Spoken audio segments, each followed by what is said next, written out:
There it goes. Okay, there it goes.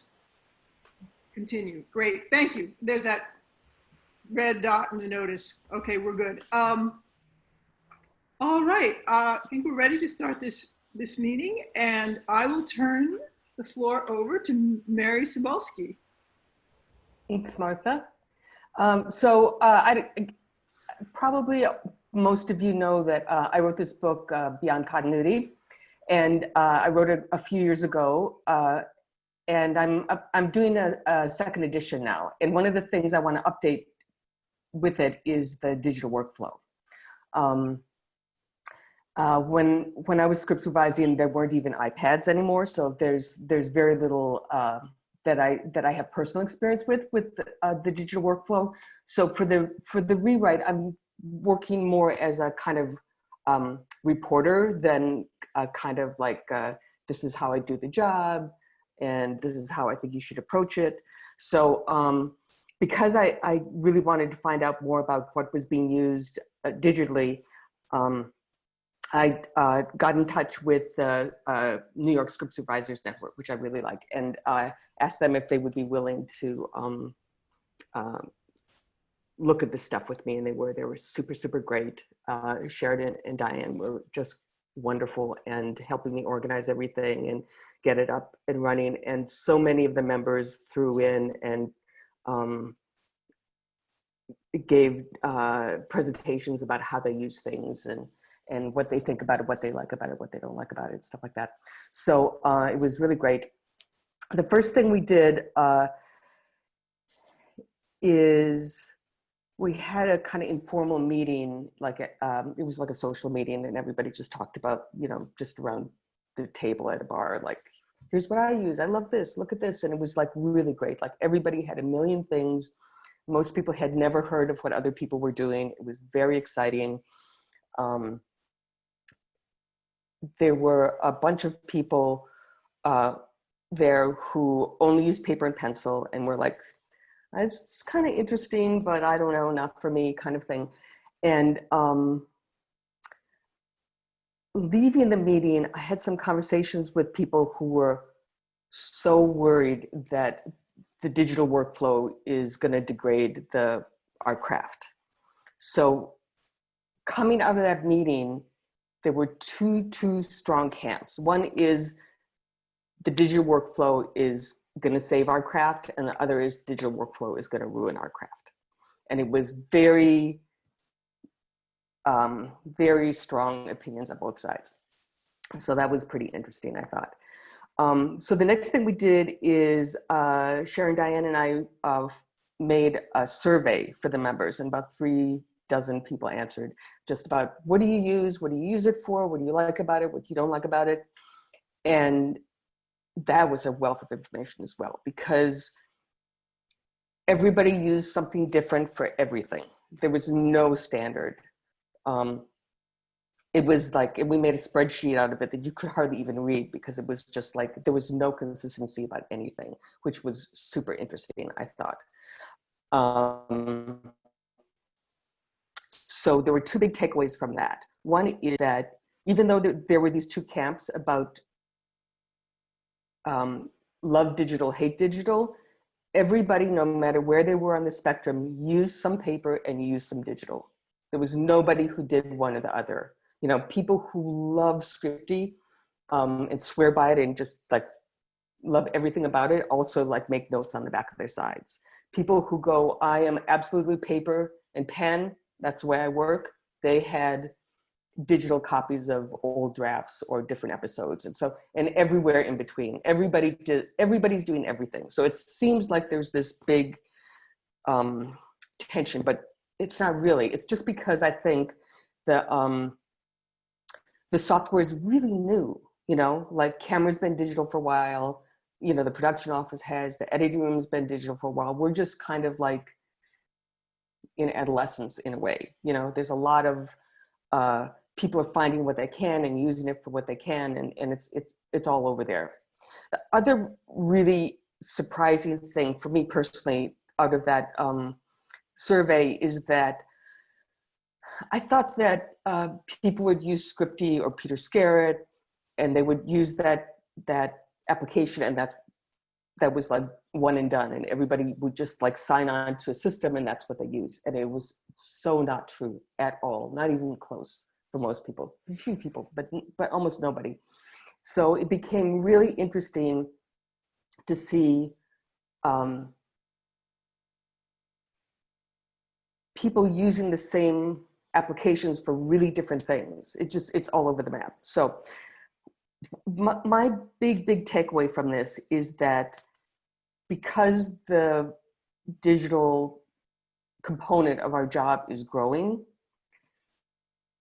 it's really important that, and because script supervisors are just, trying stuff out, it's important that script supervisors know a little bit about how these programs work so that they can shop better and that they can give better feedback to the people who are designing them.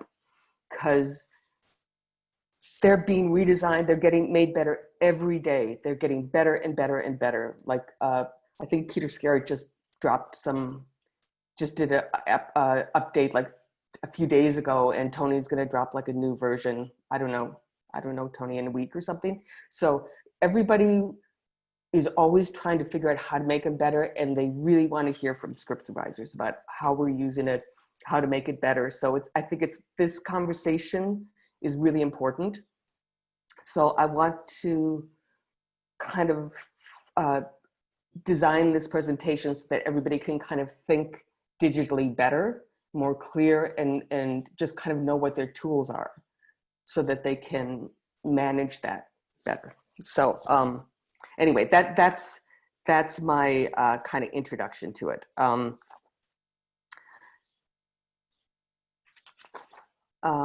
So I'm going to share my screen because I have some pictures. Okay, let's see if this can work now.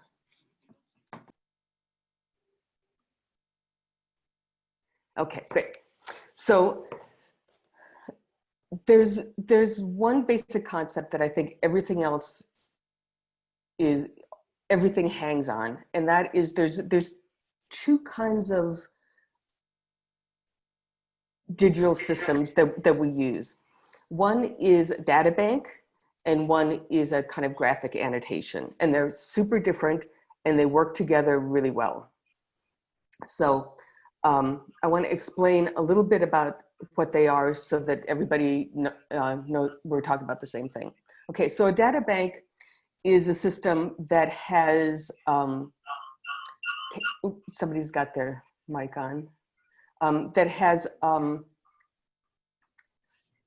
it has fields or cells or categories where you put in values, okay? So the most simple case, and something that everybody knows, is this is a contact, address contact. So you can see there's all these different fields for telephone number, email, address. Okay, so the field has a category which is address, and the value is letters, the address or the whatever. This is a system that not only knows some information, but knows what it is. It knows it's a phone number, whatever. So this is how it looks when you fill it out. And then when you have it when it's all done, you can just press the telephone icon. And because it's a database, it will know to seek out the value that is in the telephone category and use that to call. Okay, so that's a very important concept. That's data bank. So the other one, this is a drawing of my friend Rebecca with her dog in the park, and it's visually, graphically based, and it's annotative. It gives you information, but you can't sort it. It kind of sits on the surface. It's super useful, but it's not part of an integrated system like that. It's very presentational and very graphic. Okay, so the best way to see, I think, how these two systems work together is to look at the Office suites. I think everybody's familiar with what Office suites are. Even I was using Excel, 15 years ago. So, but just to go over so everybody is clear what the terms are. There's different brands of Office suites: Microsoft, Google, Apple, iWork. They all have a word processing program, which is Microsoft Word, Google Docs, or Apple Pages. They all have a spreadsheet component, which is Microsoft Excel, Google Sheets, and Apple Numbers. Okay, so they all kind of do the same thing with different brands. There's some benefits to each of the brands. For instance, Microsoft Office is really expensive, but it's very muscular. It's kind of like a top of the line thing. Google Suites is free, and it's very comfortable living online. People use it to collaborate in real time. There's a script supervisor, Nick, who always uses Google for his breakdowns because, and he doesn't he keeps them alive. He works on them in the cloud, and then the other departments, like if there's a last minute change, the wardrobe department can just check and see what is the most up-to-date version of the breakdown for today, and you don't have to keep sending it out. It just evolves on set. And Apple comes with Apple products, and it's really it runs really well on iPad and other Apple products. The other systems could be kind of clunky on them. So I just want to go over a little bit of how they use, just to make sure everyone understands how they're used together. So this is a dummy breakdown for a little movie. I know everybody's familiar with it. This is made on a spreadsheet, and the pages you can put in a formula so that pages add up, which is great, and the running time adds up, which is great. So in this case, the categories are the columns, and in each cell under the columns, there's a value. And an eighth of page, the running time, if it's interior, exterior, all that stuff is some information that pertains to this category. That part of it is the data bank part. The part that's presentational, that's graphic, is there's a little bit of value. We give here, like, capitalize some things, bold other things, makes it easier to read. There's these alternating row shades so that we can read across. Those are all of the kind of graphic parts of it, okay? Here is the same breakdown. You see in the pages, instead of eighths of pages, it's a decimal value. And the reason I want to show that, because this is one thing that's really great about a database, is you have a value which is eighth, and it can be expressed in many different ways, in eighths of pages, in tenths of pages, but that value stays the same. You can bold things, or I put things in italic. That's the presentational part of it, but the value of it, the data bank part of it, stays the same. I'm going to give you another example of this. Okay, so in this is the same breakdown, but I've done a couple different things. I've made the C numbers bold so you can find them right away. I've put in matching boxes here, so at a glance you can see what has to hold together. And I've also made a color background for scenes that are exterior or scenes that are interior. So say it's going to rain today. We want to be able to shoot our exterior scenes first. This will tell you at a glance which scenes are exterior. This color shading is not sortable. But this column here, exterior, interior, that's sortable. Okay, you can reorder this breakdown according to the value of interior, exterior. Okay, so there are two ways of expressing the same thing. Some things, the data stuff is really,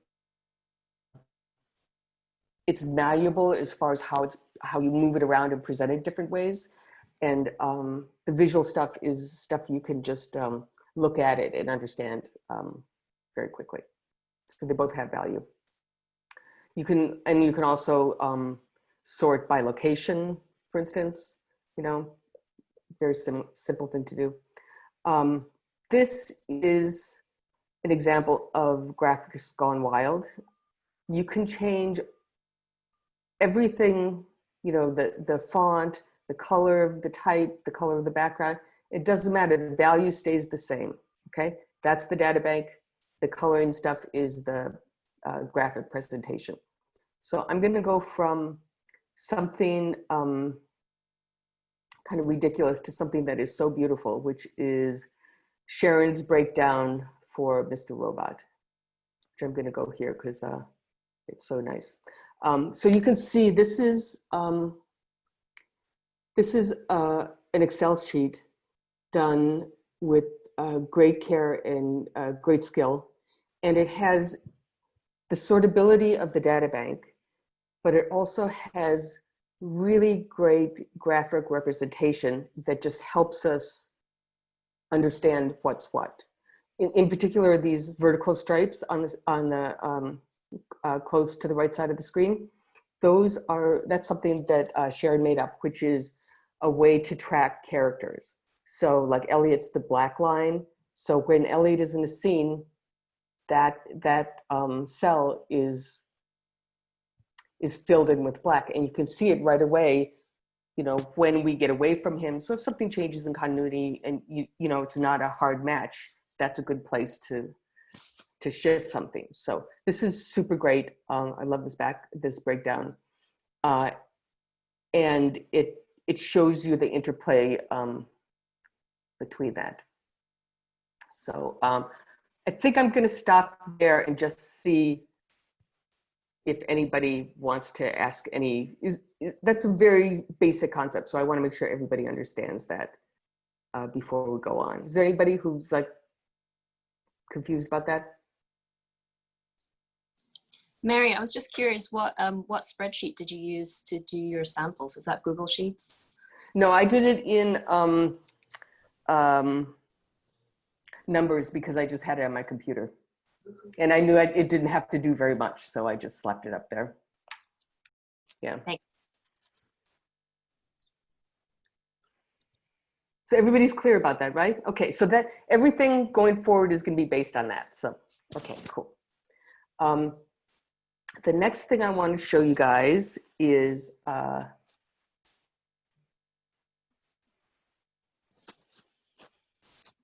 want to show you this too. This is along with the Office Suite. This is also an Excel. This is Sean's production report. So you can see it's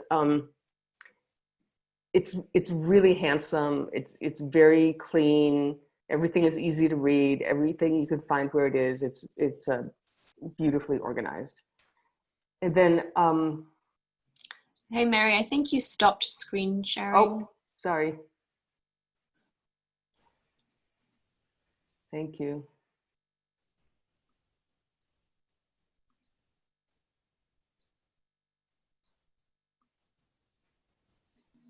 Am I screen sharing? Yeah, we see it. Yeah, okay. So that's Sean's production report, wrap report, which is really great. So these have all been Excel sheets. I think everybody's kind of used to what Office suites are, but I wanted to show you one more, which this is Cheryl Mallett's, and this is a report for commercials, and she likes to use a Word, Microsoft Word, because unlike a movie or a TV show, it's really important to show the client something that looks really fun and juicy, and a Word document can do that. So, and especially Microsoft Word. So you can see she does a lot of really fun stuff in there. Okay. The other thing I wanted to talk to you a little bit about what people on the panels thought about all the different office suites. They like that, like when you fill out something in Excel, that there's a lot of automatic fill. You know, like if you're writing everything down, if you're typing it in with a word processor, it doesn't do automatic fill. But if you're putting in something like character, and you start typing a couple names, it'll give you some suggestions, some prompts for putting in a character. And of course, it adds all the numbers and stuff, which is super great.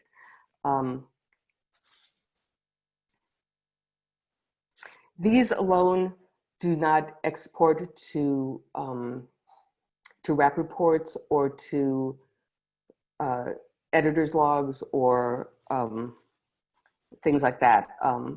Excel sheets don't, and that's where all the more heavily based database programs like Scripty and Peter Scarrett really come in handy.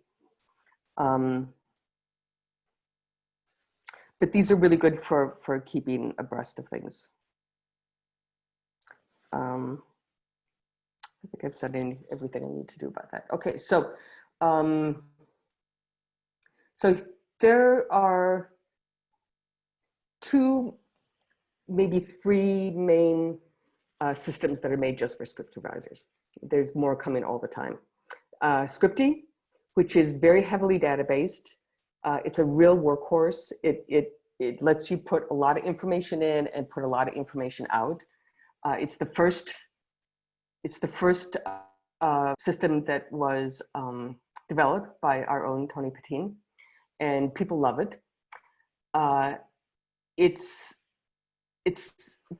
the most widely used program in the so it's really easy to hand off notes to second unit and people who fill in and stuff like that. It's very simple. It's like it's made of components, so it's not very flexible, but it's very fast. It's like I think of it kind of like the subway, like taking the subway. Like when I teach, I get on my F train stop, and I get off my F train stop, and it's like there's not that many choices, but it takes me where I want to go like that, and I never have to think about it. If I'm going to set like on the far side of Staten Island or way out in a suburban neighborhood in Queens, it's a kind of special situation, and the subway doesn't do it so well, and things like that people find across the board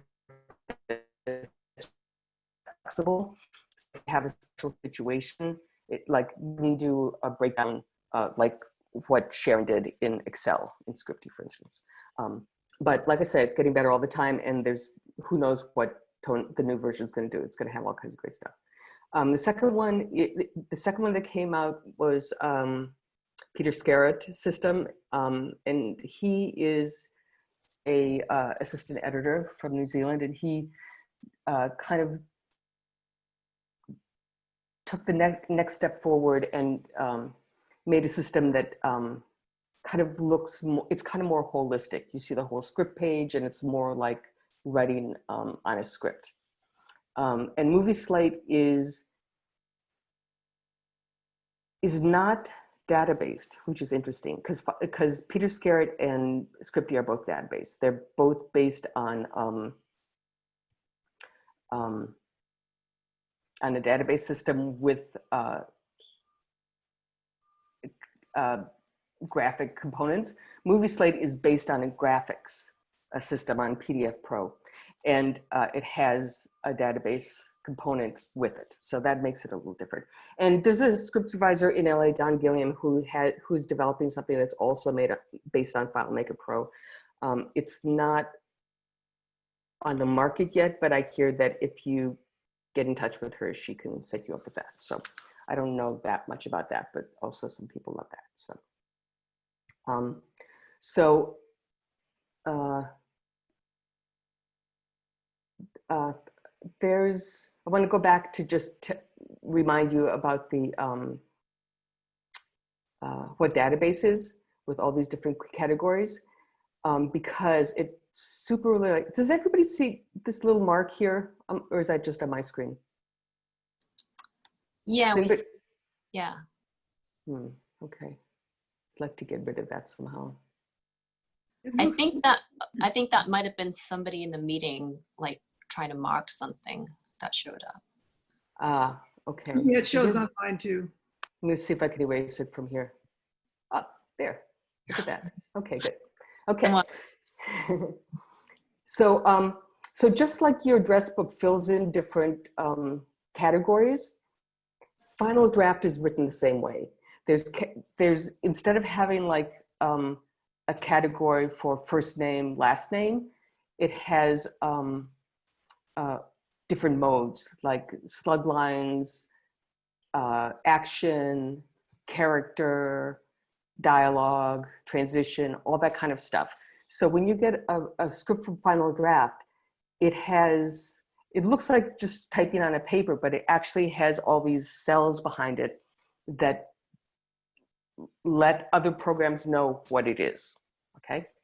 So that's why when you are like in an action mode and you start typing, it knows how to lay it out like action is. And then when you click to type it in under character mode, you type Bob and it becomes, centered in the middle of the page. You hit return and it goes into dialogue mode, and that formatting is correct. Okay, so that's how Final Draft works, and that is really good news for, oh, here's something else too. And it goes even farther. I won't get into that. Okay, but it's really good news because programs like that are database, like Script and Peter Scarrett, use that as, that's how they fill in all those fields automatically. Okay, they can recognize in a Final Draft document, this is a slug line, this is a character, this is action, like that. And so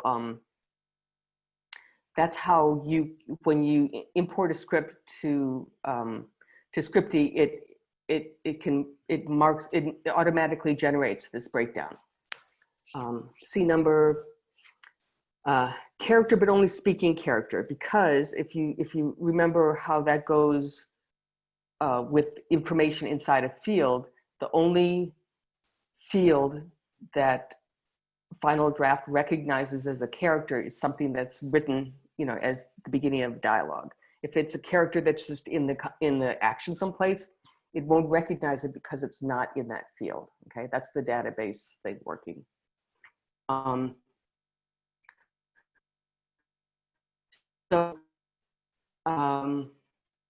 This is, you can see how it works on a lot of kind of components. It brings up a component for a scene. You can, another component for rewriting. Here's a wardrobe component. So if there's a character that you want to remember their wardrobe, you can type it in here. It goes on a list, and then you can grab what's on that list and put it in your scene breakdown. And those wardrobe items will stick to your character and go with it. So for instance, this character is a ballet dancer, so she's probably gonna have ballet shoes a lot, and that'll be often something you can pick to put in her wardrobe. So it makes fast work of that. This is what it looks like when you're taking notes while you're running. And this is facing pages. This is how you input it, but it doesn't output it like this. It outputs it like this.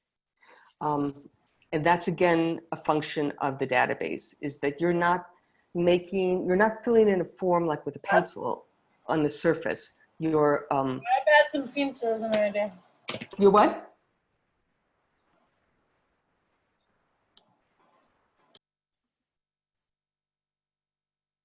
Pardon? Is somebody trying to say something? Might have been a mistake. Ah, okay. Um,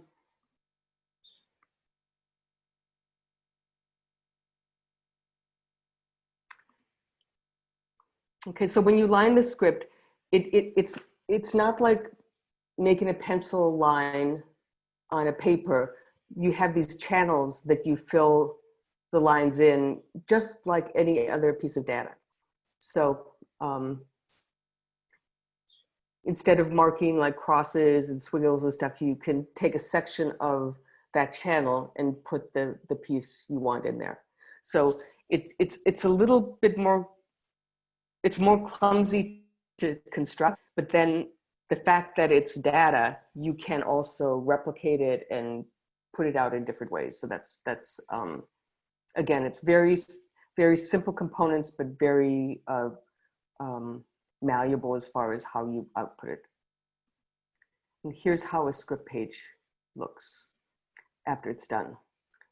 So these are different script notes, and they're tagged by reference where they go in the script. It's a little bit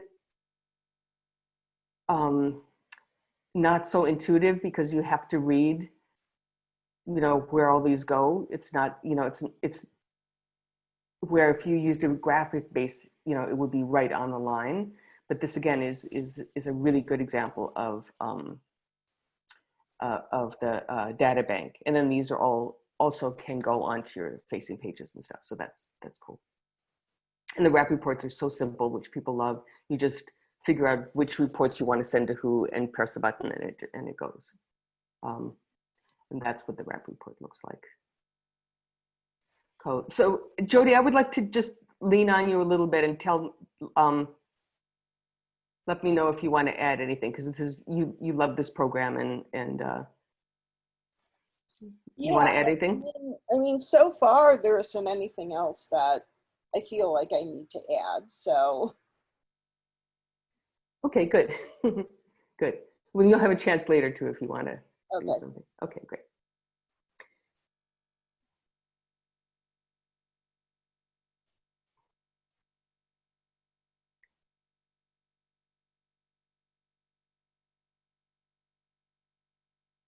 Oops.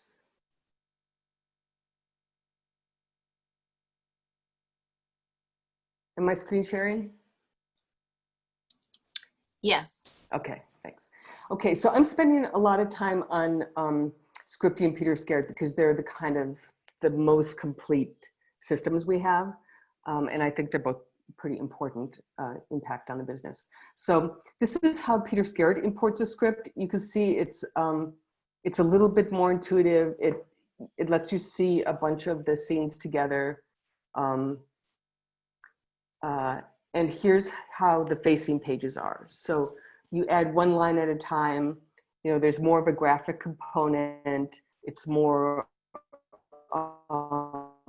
laid out in a way that makes visual sense. I think it might be a little less flexible about how a data shares. I'm not sure. Do you know, is that true, Sharon? And what do you mean? As far as like importing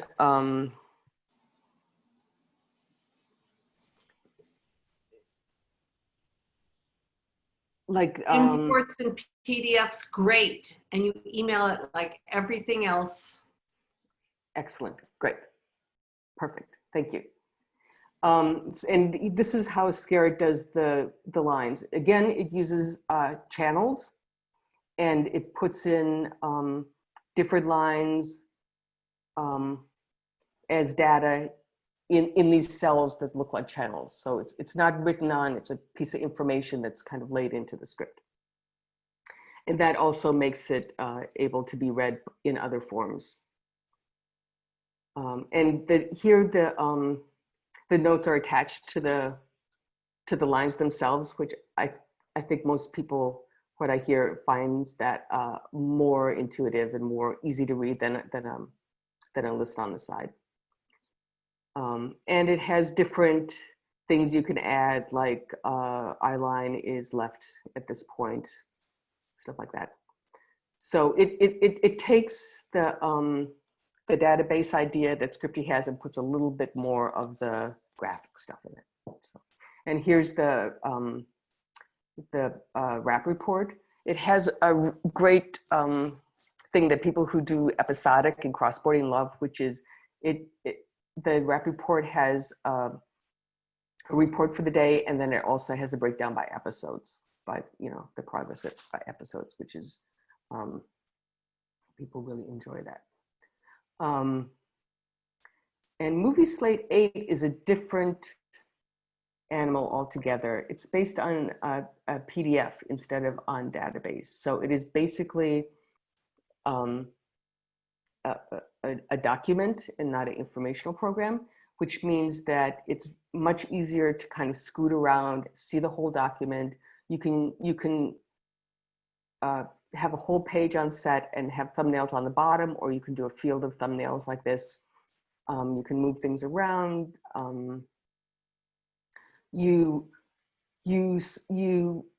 line it graphically, so it's not like a data channel like the last two. It's like a dialogue box that you draw into. There's a lot of different choices with the pen. They call the channels tram lines in this program. So that's where you can make a little dialogue box, which is a tram line, which you put your line in, and you can change pens, do all kinds of different writing over. You can do. It has a great effect that you can put public and private notes on your script, so that let's see if I have one here. I think I don't have an example of it, but there was a lot of talk with people lining the scripts in digital that we want to put a lot of matching notes on our script because it helps us match, but the editors just hate them because there's just too much to look at. It just junks up the presentation and it's too hard to figure things out. So one thing Movie Slate does is that you can make notes private or public. So the public notes will, when you export it, you can choose, do you want both or do you just want one of them? So you can have a bunch of notes digitally on your script page that then you choose not to send to the editor. So that's kind of solves that dilemma that everybody's having a lot of trouble with.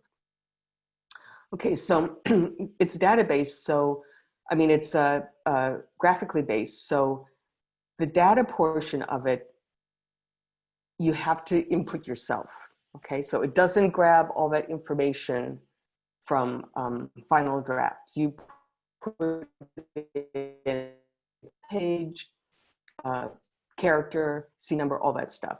Once you can shuffle it around and do different reports, send out like a facing page report or editor's log report or all that stuff that database things can do, but you have to input it yourself. And that's what it looks like when you're taking notes. And that's the wrap report.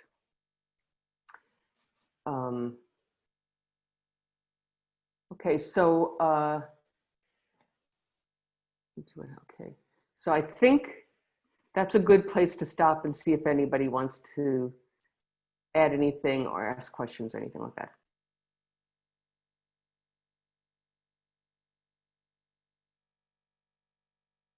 Nobody? Everybody's good? Okay. There's a whole different kind of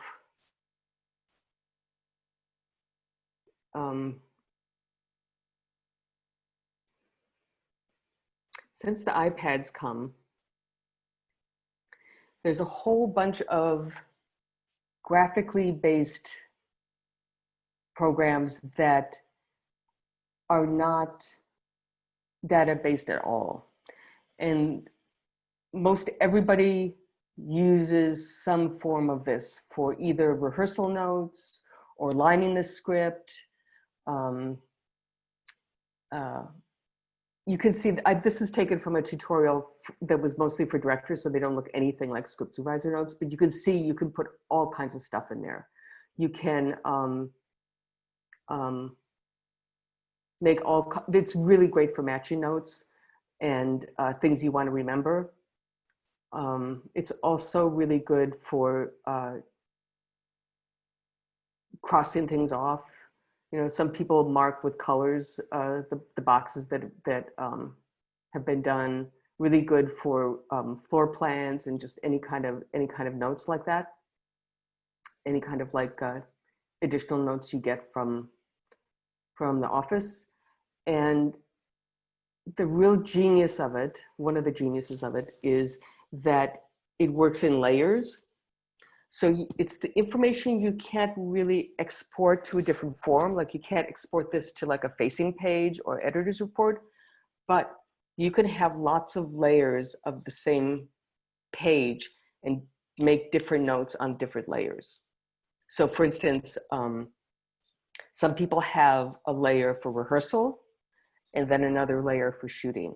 Some people have a layer for every take, so they know, you know, all the notes that happened on this take.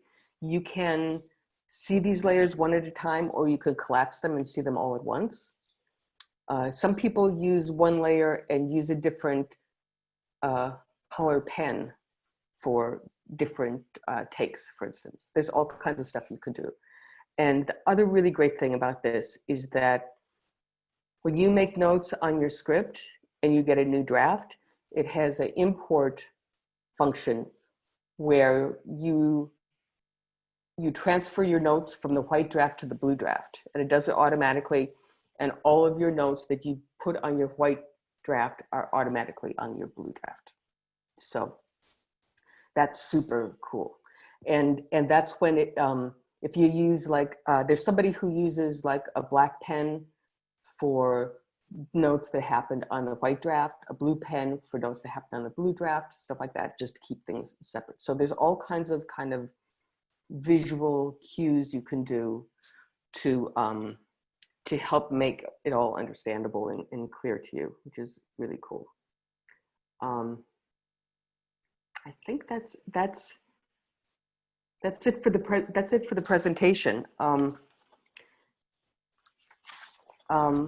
I think that, you know, as we go forward, the database stuff and the graphic-based stuff is going to become much more integrated, and there will be something that looks great, that looks like Avid looks, you know, that has just everything kind of working together. So I think I really want to encourage all you guys to, you know, explore what you think could be good and talk to each other like we've been doing since the shutdown, and also talk to the designers, because they'll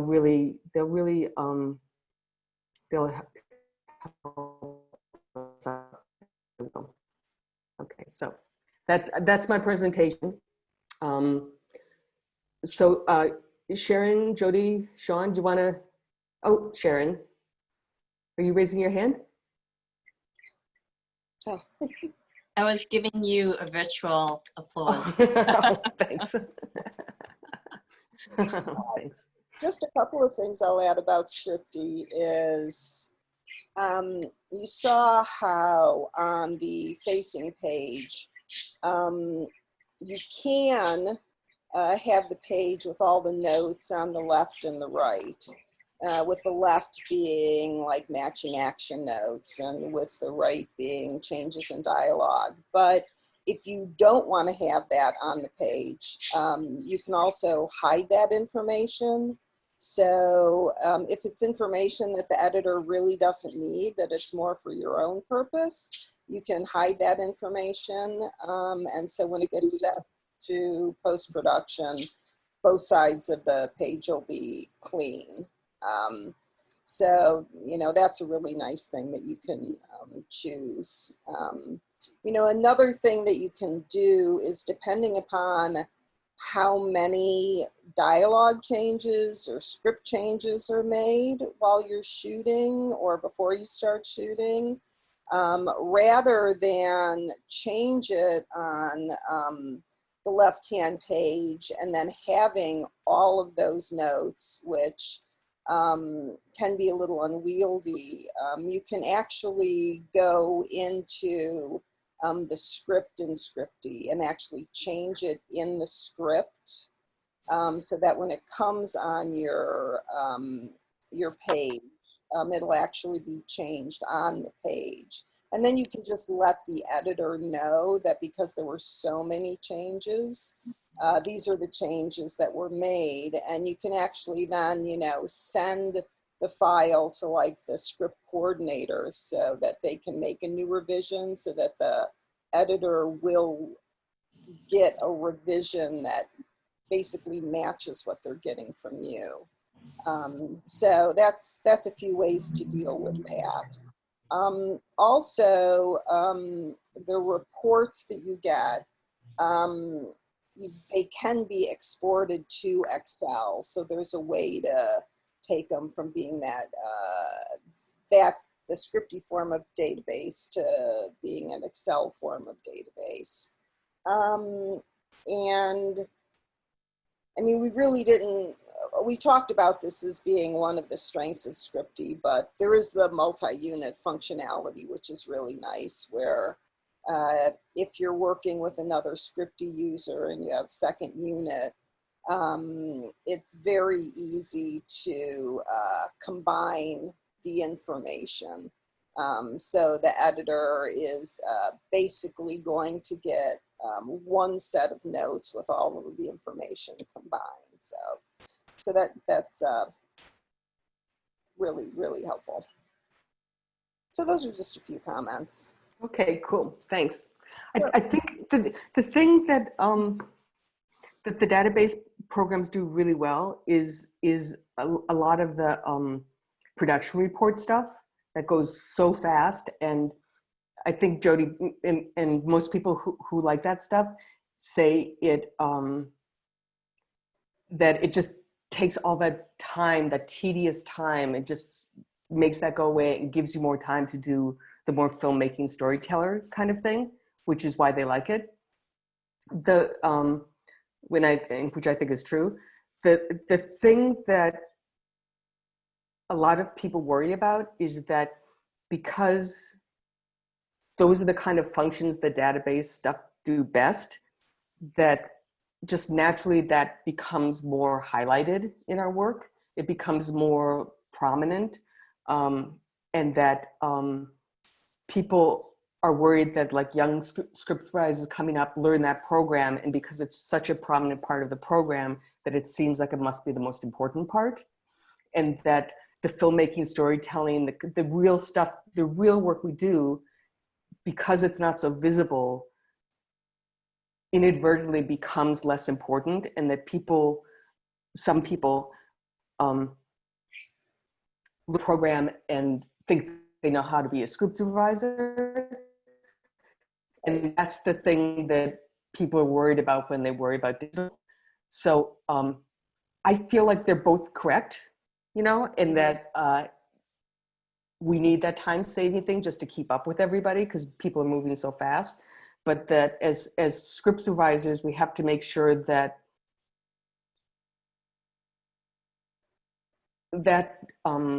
misrepresentation, which is just natural because that's what computers do well now, doesn't take over. That's why I'm so happy about like the scriptation, and notability is another one that's really good. It's really good for seeing two documents side by side so you can kind of compare things, which I think is important for us. And then another thing I forgot to mention about scriptability is you can drop in facing pages. So you have like notes, you have like a scratch pad note, like, right opposite your page. Sharon did that, and a lot of these directors do that with scriptability too. So, yeah. Yeah, I mean, I agree. I Rotation. think the real danger is new people coming into being script supervisors. You know, if they feel like, you know, just learning a system that makes them a script supervisor, and I think it just really, really has to be emphasized that this is only a small part of the job. That I mean, it really helps with the note taking, and it can help with giving you information for continuity, but there's this other, you know, whole aspect of the job that's goes way beyond what you learn from the tool that you're using. And you know, I mean, that's really important to teach people coming up. And, you know, hopefully like with the mentorship program, that'll be one way to teach it, or just when courses are taught in a certain tool that, you know, people will emphasize that this is only a small part of the job, and that there's all these other creative aspects of the job that you need to know also. And then certainly when you get on set, you know, how you handle a set kind of shows what you think is most important. And the tool itself can, like Scripty, can, you know, certainly make things happen more quickly so you have more time to do the other things. But you as a script supervisor have to show that you know how to do those things. I mean, I remember the DP on Marshall, like on the first day, he was like, it was like one of the first scenes and an eye line was wrong. And I went up to him and I'm like, you know, I think that eye line's wrong. And at the end of the day, he was like, you know, I wanted to see if you're the kind of script supervisor who's going to be helpful to me or not helpful to me. And I knew right away you were going to be helpful to me. So you as a person on set have to get in there and show that you're not just a note taker, and it's not just about the tool, but it's about all the other elements of the job that you're going to do. I think also one of the things that's contributing to that is, I mean, to the fear that people have is producers see that these programs can spit out a breakdown, like an automatic breakdown, and they assume that that's a breakdown that's been done, you know, and that's the same thing as a breakdown. I mean, we might start with that and work into it, you know, and it's good because maybe the baseline is there, but there's an idea. Like I was working on a movie that had like a 3-day prep for a complicated movie for the script supervisor, and it was just, would they even think that was possible if they didn't have a bad idea of what the applications did, you know? I see a lot of people who are really afraid of that, that the applications are being misunderstood, and it's really contributing to a very short prep time, and then what do? You do a sloppy job, or you work off the books, you know? It's like, Right. I mean, I have a thought. yeah, you definitely have to let them know that, yes, there are certain things it can do, but, you know, the slug line that you're putting in, that's coming from you. Figuring out, you know, exactly what time of day it is coming from you, and what the script day is. You know, that's not something that a computer can do. I mean, it still takes a brain to do that, and time. Worth money. We have 2 questions. Hi, I'm Diane Durant. I'm out in Atlanta. And what I'm finding with all the programs is that first unit people are hiring second unit and additional photography people who use the same program they use. And to me, that's getting annoying. Has nothing to do with your skills. It has nothing to do with anything, but can we merge the notes without having any extra work? Anyone want to speak to that? Yes, I've encountered that, and it's a point well posed. But nothing we can do about it. It should be, something should be done, because that is literally discrimination. Well, I mean, A type of discrimination, because we are able to deliver absolutely everything that by the end of the day, we can just scan them and send them over. yeah, I mean, I don't know that I have anything to really offer, Diane. I know that I have long felt I am fairly late to the digital game. I am digital now. I was afraid of it. I was comfortable in what I was doing prior to going digital. I know that I have never asked a second unit person to ever use my forms back in the day when I was, you were not mimeograph. It slows you down. I always felt like, I always personally felt like the person I hired, whether it was somebody I knew myself or somebody that the producer, or I left it up to the second unit director to choose who they wanted standing next to them all day long. Yes. I felt like everybody should be comfortable in what they're using, and I never had pushback on it. I just said to the editors, oh, here's our second unit person. This is what their notes look like. In fact, I felt, and when I asked my editors, I felt like it was this great visual cue. Oh, this is from main unit. Oh, this is from second unit. Oh, this is from the effects unit. Like the fact that it was all visually different meant you could immediately, like Mary's talking about the graphic stuff, you immediately could tell what unit it was from based on the way the paperwork looks. So, I mean, we can make sure, like if a producer said to me, oh, do we have to get somebody who uses Scarrett? I would say no.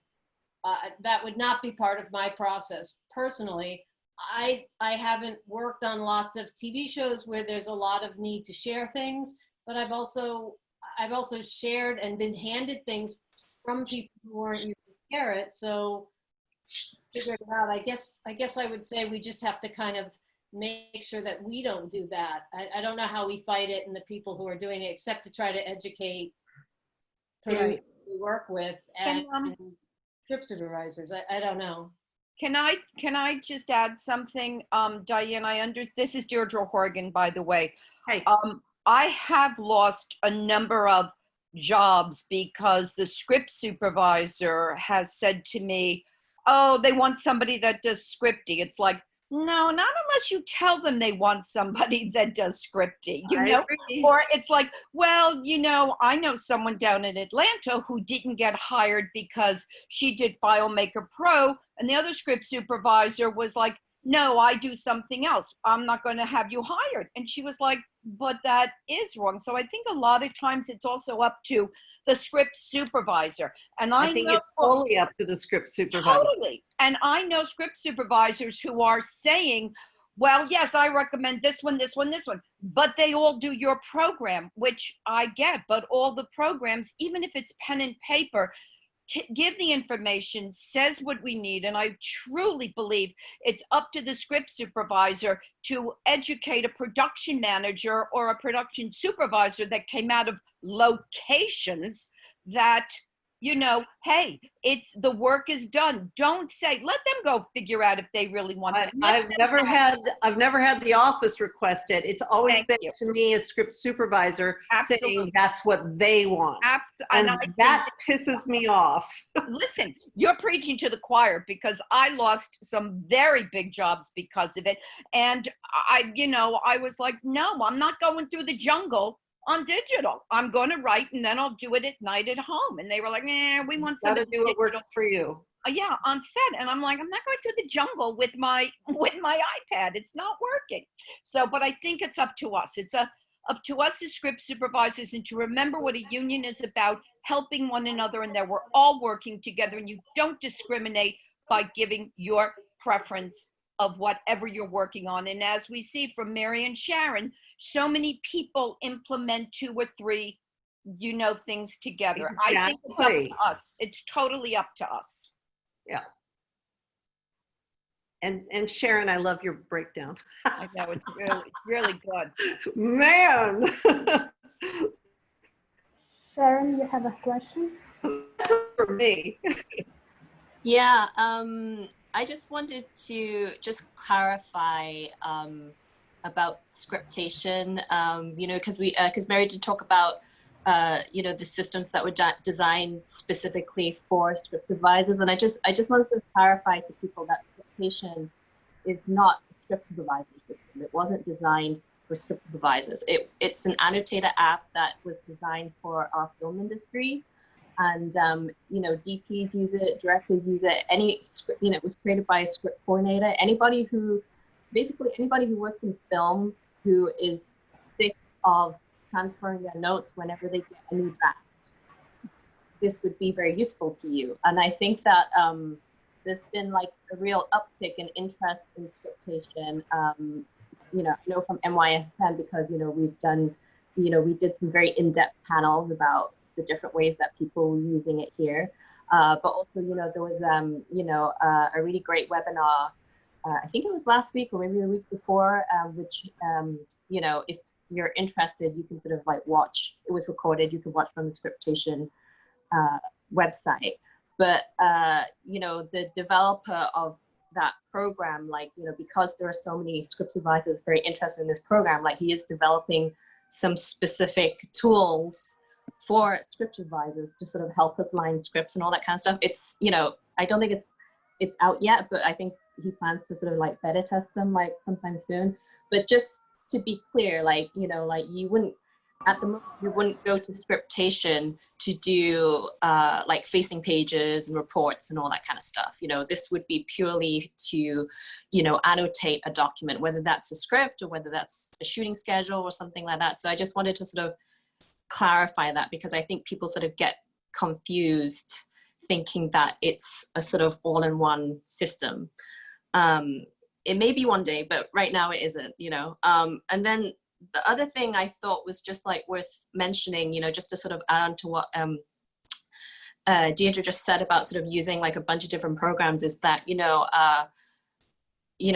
are these different programs. And I think what I sort of really took from the panels that we did, was not only was there just such a sort of huge variety of programs, more than people sort of realized. I mean, a lot of people just, especially young script supervisors, they just assumed it was just Scripty and then maybe Scarrett, and that was it, and you either had to take the red pill or the blue pill, and it's it's totally not that way. There's and there's new programs coming up all the time, and it's totally, you also don't have to sort of buy in full into one system. It's completely conceivable that you could decide that you like to use Excel to do your breakdown, you like Scarrett to do your report, but you like Scripty to do your facing pages, and then you want to use scriptation for your script lining.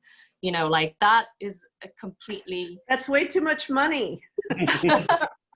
Well, you have to sort of see whether it's worth it to you. I mean, there's a lot of people who have sort of spent money on, for example, Scripty, and then sort of decided that that's not as this is I've bought Scripty twice, but yeah. I use Scarrett.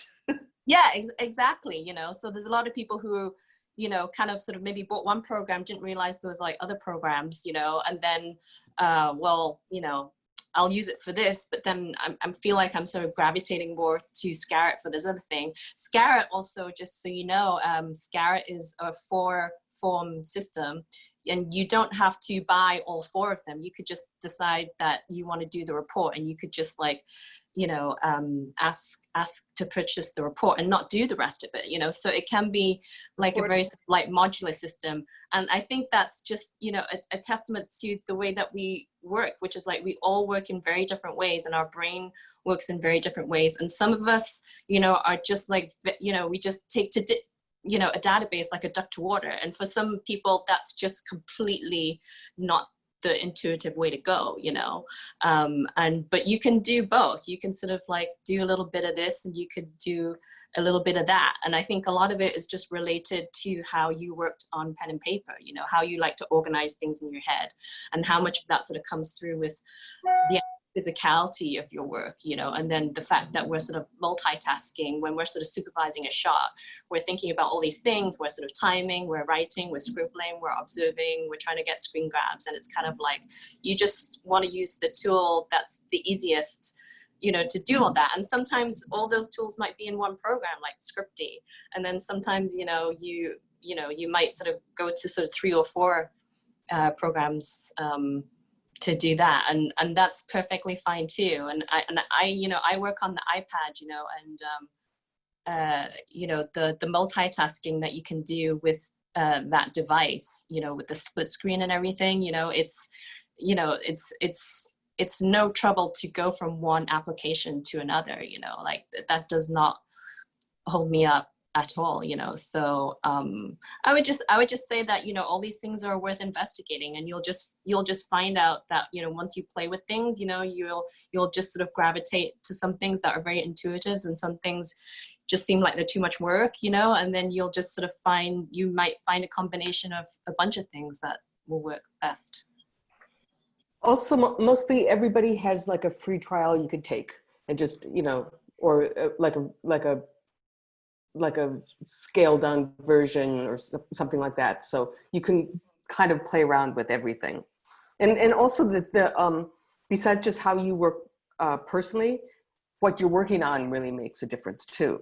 You know, like Sean does a lot of live to tape, and a laptop is fine there. You don't have to walk around like you would in a feature, you know. And there's like a really great in movie Slate 8, there's a really great way to capture time code. There's just like every time he enters something in, the time code stamp is there. So when he does like, you know, reporting like on a game show, it's just it's like perfect for what he's doing. Wouldn't be perfect for other people doing, you know, if he was doing other things, right, Sean? I mean, that's and the whole snippet thing is amazing. It's fantastic, and that is one of the things that I like about it, and also for commercials. And I wanted to address a couple of things on Movie Slate. It's highly customizable, both for working quickly and also how you want your forms to come out. You can decide which columns of information you want to choose. There are things like it automatically advances slates as you go back to the next one. You have drop-down menus so that you can put in things very quickly, and you can design all of that, which I think is fantastic. And because it has the part that's the database part that does compile everything that you've put in and can put it onto a form, and then it also has the handwritten part that I can find, and it's PDF based. I don't have to have my face in a screen as much as I can be watching the action. So yeah, I think that Movie Slate is great. I did want to circle back though, just if everybody doesn't mind, I wanted to circle back to what Diane Durant said, and what can we do? And I'll tell you one of the things that I do, and that is, I know that technology can fail, and I am always prepared to go to paper. And part of that includes making sure that my physical book is printed out, up to date, always. It is always available. So that if somebody has to fill in for me, and I'm telling everybody this right now, if you fill in for me, the book is on the camera truck. That's where it is. So and that's an important factor, is that you've got, every one of us should still be able to do it on pen and paper. Every single one. Because as good as all these systems can be, it can fail. So part of my kit is always having my physical forms on me. And guess what? Sometimes it has failed, and it helps to be able to do that. So I think that that's something that we can do. And I also think part of it is sort of obeying some of the traditions of what we do. Making sure that you don't turn in your notes exactly at 15 minutes afterwards if you can spit them out. Take the hour. I mean, this is just something, you know, that I feel that it honors everybody who continues doing the work. So that's just my little rant about that. Fought for that hour, let's take it. Exactly. And then one last thing, and that is that as people are wanting to adjust and people want it to have the feel for pen and paper on their iPad, but it feels like they're writing on glass. Sharon mentioned this skin, and it arrived while we were sitting here. The mail arrived, and it's this paper-like thing that makes it feel like you're writing on paper with your iPhone. So anyway, that's gonna, to me, that's gonna be a real game changer, because I think that I have always felt that, yeah. So anyway, just my words about that. For you iPad users, I have not transitioned to iPad because I write a lot. I write all the additional dialogue, and I just feel like, especially if you're working on a comedy, you have something different said every single take, every single setup, and I write too much. So I figure if I'm going to have to use a keypad, then I might as well just use my computer. But what do you do when you're writing so much? Are you just using the keypad, or does your iPad take the handwritten notes and type them out? Well, my answer to that is that the idea of me working on set digitally on a laptop, like, that was completely out of the question for me, just in terms of the way that I work, which is to have a very small footprint and to be as like flexible and light on my feet as possible. So, you know, the things that sort of that convinced me was having the iPad, and when the iPad came out, and having the Apple Pencil. So to me, like, the main reason to work off of the iPad is to use it in conjunction with the Apple Pencil. And it types what you write? No, the reason I want to use the Apple Pencil is because, like, I want to work in a very similar way to the way that I work on paper. Right. And the iPad with the Apple Pencil allows me to do that, you know. So, you know, I'm one of the people who uses like a bunch of different programs, you know. So there's some things that I use a database program for, but for lining the script, you know, I looked into how Scarrett and Scripty worked, and it just wasn't intuitive to me to sort of use a sort of database channel system where you click and select things, you know. Like, I just want to be able to have the freedom to sort of write what I want, where I want, how I want, in whatever style I want, pretty much exactly as I work on paper, you know. So like the Apple Pencil, you know, which is a smart stylus, which has palm rejection, and you know, I think is the best smart stylus out there that works in conjunction with the iPad Pro, you know. And then the screensaver that Sean mentioned, you know, like that was like my big tip that sort of came out of the panels, you know, like, because it just feels like you're writing on paper, you know. So like, I guess you could sort of say those were the game changers for me, you know. So like for me to work on iPad on set without the Apple Pencil, you know, like, you know, that would be a bit of a handicap to me. I still use a keyboard, you know, but I use a Bluetooth keyboard, you know. So with those elements, you know, I can work with the keyboard, you know, I can sort of walk around with my iPad, you know, I can write exactly as if I was working on papers, you know. So I think if you know, if you're wondering what a reason to work on iPad is, if you're already comfortably working on a laptop, you know, if that works for you, fine, you know. But I think it would be more of an interest for people who want to work digital, but they want to work very much in the way that you work on paper. Right. You know, I really agree with what Sharon and what Sean are saying. You know, for one, you have to find out which systems just work for you and that feel right to you. But no matter what system you use, I do think that you have to have the ability to do your job by literally just pulling out a piece of paper and a pencil and being able to do it. You know, and that's why, like, when I taught my students, like Jenna can speak to, you know, I really emphasized to them that on their first jobs, I really thought that they should not do it on digital system, but they should do it pen and paper, because I think you learn so much by just doing it with pen and pencil in the beginning. I mean, for one, I think it just really teaches your brain how to think, especially around continuity. And I think you need to know the system of how you take notes for continuity on, you know, with paper and pencil, just in case your system goes down. So I think it is really important to know how to do the job without a digital system. But then to make the job easier for yourself, then use the, you know, learn a digital system as a tool for yourself to make it easier. But it is really important to keep paper around. I mean, I've been doing Scripty for, God, I don't know, like 12 years. But on one occasion, you know, like 2 years ago, my computer in the middle of the day just crashed and I could not get it up for anything. You know, and thank God, you know, I had my Weather Writer clipboard with, you know, my pages in there, and I was just able to, like, pull it out, do my notes, because I had learned that's how I had worked for many, many years. And then finally, when, you know, I got my computer fixed, I had the information, I was able to put it in there. So, you know, I do think that that is just, it's really important to be able to know both. So. Melissa Kalpas has a question.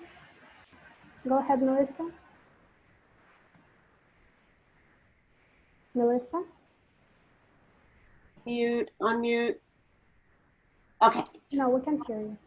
I had a question, Mary, and maybe you, Sean, because I know you use Movie Slate. At the beginning, Mary, when you were talking about the difficulties, you said that anything in the database must be entered by hand and no option for facing pages or editor's report.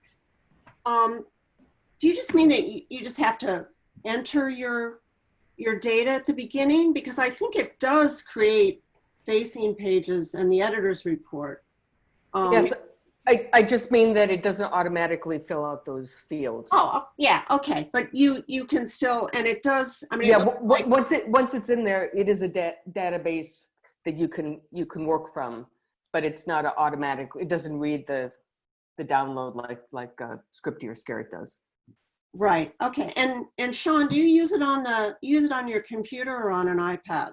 I use it on an iPad. I don't actually know if Movie Slate has a laptop version. Okay. I'm not sure. I don't think it does. Okay. Yeah, that's what I thought. But I'm still investigating everything. So I don't know if you know Diane Newman, who's on the West Coast. She uses it really well, and I've spoken to her a lot about it. And she uses the Script Supervisor. There's a module that you can pay a monthly fee for, but you can just put that in your kit rental, and you can use it as you need it, and do it. Sign up when you're on a show, right? And when you're not, which is great. And well, don't you do that too? Yeah. But she uses it much more than I do. I'm. It's like anything. You don't start using new elements until you're really comfortable doing them. And it looks like actually I'm going to be starting to use some scriptation, which I'm very excited about.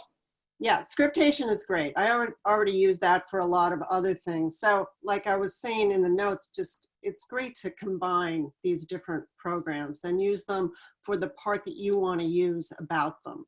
And I also think that even when I was completely pen and paper, it took me a long time to create my forms.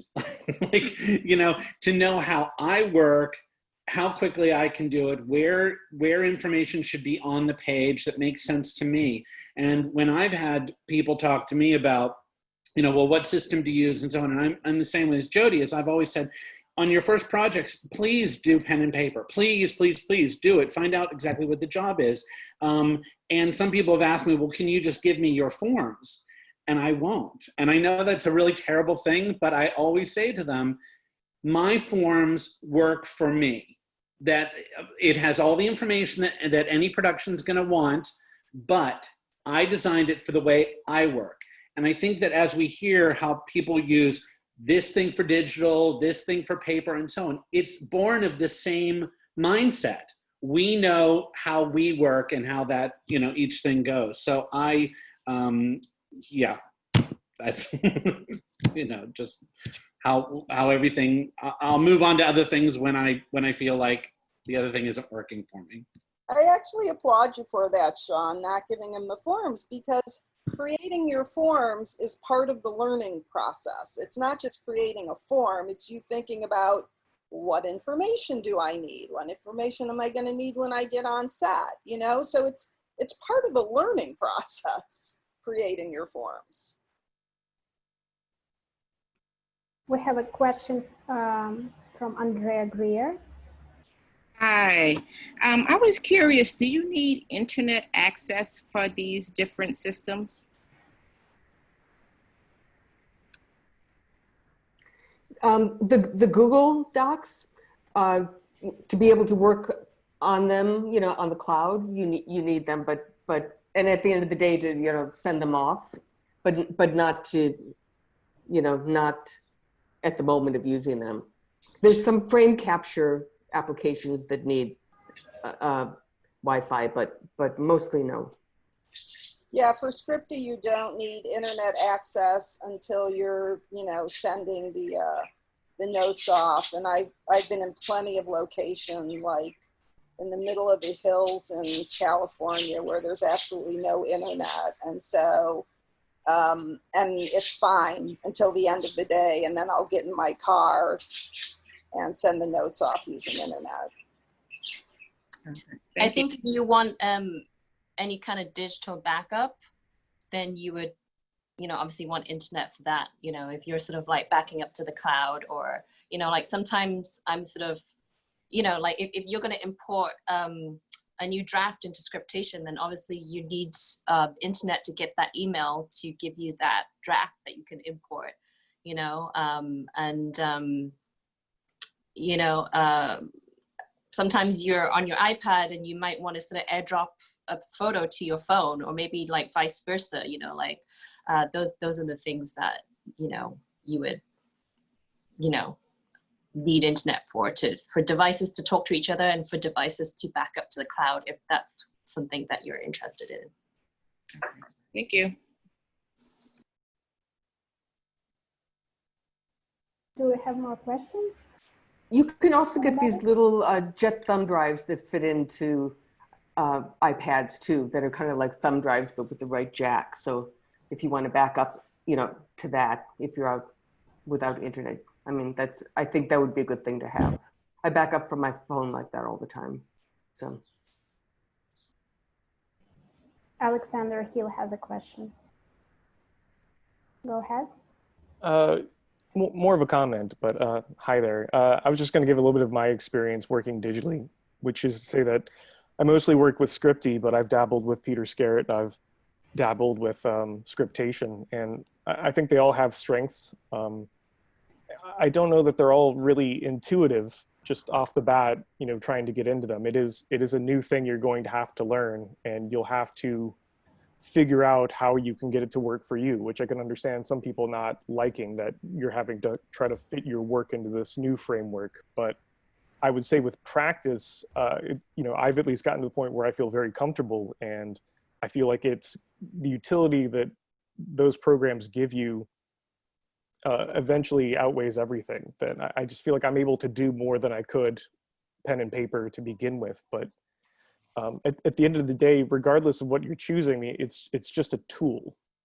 It doesn't replace any of these skills that I had to learn and that I use day to day to do it. And I think people have kind of, already touched on that. I think that is very important. There's still a skill set that you have to do this. The program is just a tool to help you do that. And if it isn't helping you do that job, then you shouldn't use it. But it does take practice. In my experience, it was something I would practice in my own free time. And in working on, low budgets or on friends' short films, using that as an opportunity to really do it under pressure, to do it as I would the job. That was how I did it. And like Sean, I always had, a backup paper copy of everything, and still do keep a binder with everything in case something does happen.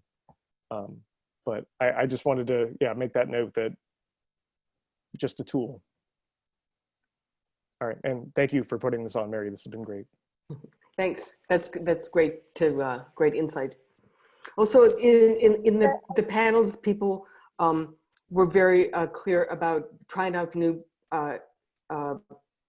applications is best done between jobs, and also like updating your operating system between jobs, not when you're on a job, because that can sometimes you update your operating system and you're using something that's not yet has a version to go with that operating system, and you're kind of stuck. So all of that should happen like during a break.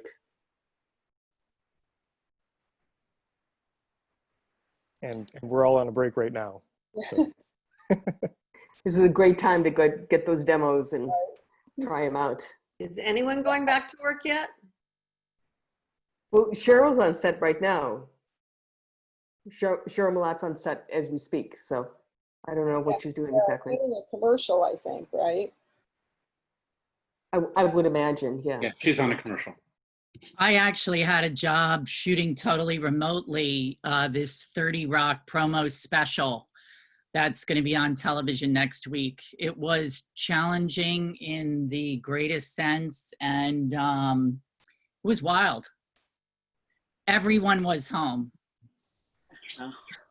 Mary, did you learn any new techniques to working digitally since you were working sort of remotely at home, or did you change anything about your workflow? The most challenging part on the in terms of time was having to be my own production office, because it was a 10-day shoot, and the first 6 days, I guess we had maybe 5 days, a lot of rewrites. And the story of the show is taking place in the age of COVID. And so majority of the scenes were on group Zoom phone call meetings. So we would shoot one character for the entirety of their participation in the 45-page script. Some characters got 2 days, some characters got 1 day. And we would end up doing a piece of 18 different scenes in 1 day.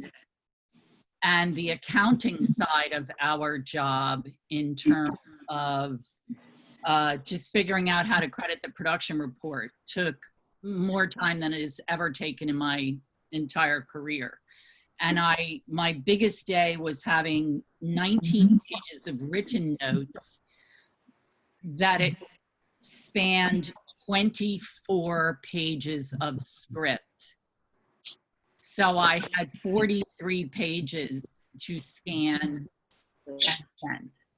And I mean, that took a significant amount of time. And normally, it doesn't take me 15 or 20 minutes to end up getting revised script pages printed out in 2 copies, because someone gives me those papers. I don't have to do that myself. And at the end of the day, I hand my papers off to someone else who does that work, but there was no one else to do. And there was more writing to do because of the fact that it was only a DP. There were no camera assistants. And the person at Technicolor Postworks only had my script notes to go off. So all of these self-taping celebrity guest stars would upload their footage to the Dropbox, and then the production supervisor would be texting me with the file names so that I could put them into the notes. So it was just an awful lot of more, because there were fewer crew members, there was more work for some of us. So. I love that you can work from home. Bravo. The worst part, if I ever had to do it again, I would immediately buy a standing desk. Sitting constantly was the absolute hardest, worst, most unpleasant part of the experience. Because even at work, you know, we might sit while we're shooting and watching a monitor, but you're up, you're out, you're walking around, you're doing, like I sat in a chair in my home for 11 hours a day. It was brutal. And do you have a scanner at home that automatically feeds, or are you doing it with your phone and you're taking a picture of every single page? I was doing it with my phone, scanning each page, because my printer is a scanner, but I would have to do every single page on that either as well. So I saw a notice from SAG talking about, it was a notice to their members saying that with all this remote shooting, that they were being advised to charge more because they were doing the work of hair, makeup, wardrobe, camera, and SAG was sending a notification to the commercial producers that that was going to happen and they were going to be charged more. So maybe if we do, you know, more of that, you know, same can happen there. well, it was just a matter of time. I mean, at first the production manager was horrified that we wrapped camera and I worked for another 3 hours. But that became very much the MO, just because of, you know, it was a half an hour before I finished writing by the time the DP was sending me all of his information about exposure and color temperature through the day. Because he was busy working from one set to the next and didn't have time to send me that stuff during the day. And also because so much of it was multiple characters on a Zoom call, I was playing everyone else opposite the person we were shooting. So there was that. And then there were these self-tapers that were, you know, it was just the amount of time that it took because there was no downtime during the day, essentially. Were you able to charge more for your kit since you were using more of your? They gave me, I was not successful in getting more than the $50 a day that I've been getting for 30 years, but they gave me $4 a day for my phone because that is how we communicated, not on Zoom. So you didn't want to say everything on the Zoom for everyone to hear. So I had a separate text thread with the AD, a separate text thread with the writers and the director. I split off to have an even more private text thread with the director because, of course, everybody doesn't always need to know what I'm running by him. I had a text thread with the DP. I had a text thread with the designer, the production designer, who I'm very fond of, but she kept wanting to, like, oh, let's drape this, you know, Canadian flag over the back of the chair. And I'm like, oh, please don't, please don't, please don't. And then, of course, you know, the actor goes and sits and they're like, there will be no resetting, okay? There will be no resetting. But should this be $1 a thread? Yeah, it should be $1. I got $4 a day for that. Yes. I've been very lucky. Can you hear me? I've been very lucky. I've worked on some commercials and have done around 8 days now. And we've been on the set. It's small set because it's tabletop, small set. Well, I'll talk to you soon then, okay? All right. Bye. Crew's been on the set, but the agency and the clients have all been remote. So they haven't come at all to the shoots. They've been remotely on everything we've done. And of course, you have to wear masks. You're on the set, so you're all wearing masks all day long, which is very uncomfortable. But your temperature gets taken, everything.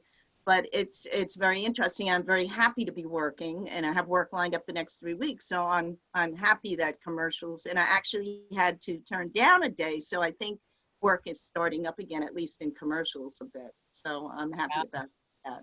And just to mention about digital, I do digital notes on commercials. I don't do it on second unit or episodic. I'm still pen and paper. But I'm probably one of the only few who use a PC. But I use one a two-in-one that I can write with, that I have a pen, like the Apple Pen, but a pen, so that I can do my writing little notes down, and I could do my linings, and I use a program called Bluebeam, which is like PDF Expert, I think.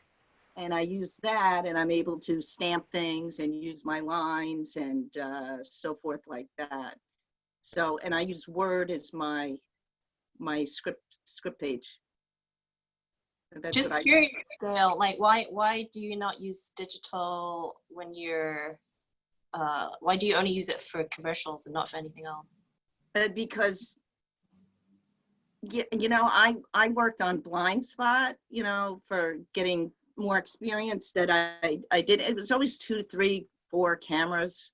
I just don't feel comfortable being able to, because I'm not as comfortable on a computer, typing and so forth. I feel like I would miss things. I wouldn't be able to I can write, I can look, I can time, I can do everything like that with my hands without the computer, but when on pen and paper. But with the computer, you have to look down, you have to this, you have to that. I just felt that I wasn't quite up to that. I feel more comfortable with pen and paper. And also, in that same line of thought, I know, Sharon, you had asked me sort of the same question. I don't know that I answered it properly. Because I only have a laptop, I was thinking about how much more daunting it might have been if I were working digitally and needed a screen or some portion of a screen for my notes. I know that the editors, when they are working on the I.A.T.S.E system, there are multiple screens. If you had multiple screens, I think it would be much more palatable than trying to have your notes as well as, because each of the cameras that we used iPhones and these Canon C500s, and they had applications that allowed the frame to be a participant in the Zoom call. But each actor also had a separate device where they participated in the Zoom. So I could essentially see the set in addition to the camera frame. So there was plenty of stuff I could see that was going on that I could be texting to the AD about or whatever it was. If I were then needing to share my laptop screen with my own note-taking, I think it simply would have been too much. I think you would have literally needed another device to participate on the Zoom to the full extent, and then also have a separate device for your digital note-taking.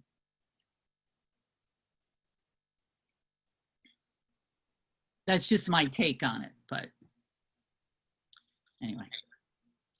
I felt very lucky, and I was in a really dark emotional place in early June. So it was a godsend for me. I feel tremendously fortunate. And now that I'm back to normal COVID shutdown, I feel more like myself than I have in a good long while. So it was a huge, huge uplift for me.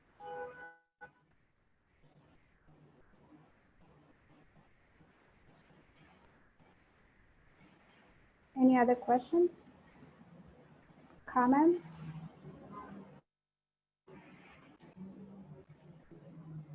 No?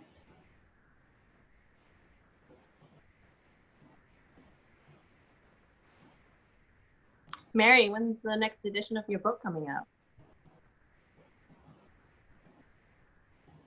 It's due September 1st, so then it'll take some time to, you know, go through the process. Well, But it's going to have. Thank you for giving us a sneak preview of your observations. Yeah, I would like to thank you as well for all the effort and all the information and inspiration that you shared. It's really been excellent. It does seem like we might be approaching closing time, but I also want to say that working remotely, Sharon suggested as another educational topic, because this is perhaps going to be the reality for a lot of people. So I think we might need to do a Zoom on that. And Mary, what you just described was amazing. I mean, who knew? And I think that is a good topic for the near future. Yeah. Okay. Okay, I want to thank everybody for, it's great to be back in the script community, and everybody just threw in like crazy, and I really, really appreciate that. So I'm very happy to be amongst you again. Thanks a bunch. Thank you. Thank you, Mary. Okay, thanks Thank guys.